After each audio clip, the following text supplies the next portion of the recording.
Violent crimes committed by people claiming mental illness grab headlines, but cases where the accused is truly mentally ill tend to be rare.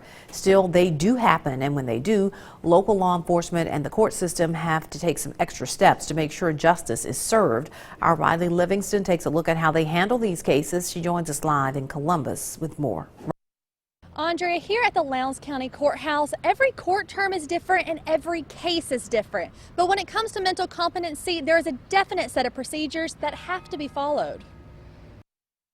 According to mentalhealth.gov, only 3 to 5% of violent acts are committed by people with serious mental illness. But when those crimes are committed, law enforcement steps in. If they're charged with a felony and there is reasonable belief that someone has a mental illness that affects their ability to consult with us, then we file a motion for a mental evaluation with the court. Typically, the court will simply go ahead and sign an order based on our belief that our client is incapable of speaking with us or conferring with us to assess their defense and prepare their defense. That evaluation takes time. In the past, we had one forensic psychiatrist in the state.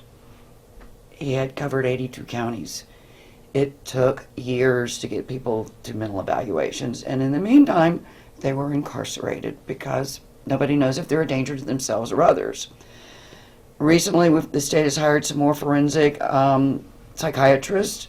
Their docket is moving faster. They're getting to the evaluations within a matter of months now. Smith says after the defendant has that evaluation, they are declared either competent or incompetent to stand trial. If they are incompetent, then they are committed to the state mental hospital to restore them to competency, but sometimes that never happens. If at the end of 3 to 4 mental evaluations, the defendant is still considered incompetent to stand trial, the circuit court is then going to order the DA to dismiss the charges and bring that defendant into Chancery Court to be committed.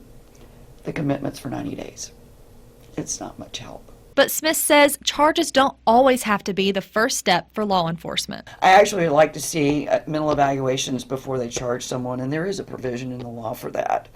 If they get those mental evals and they realize someone is mentally ill, then they should be placed in a community mental health facility.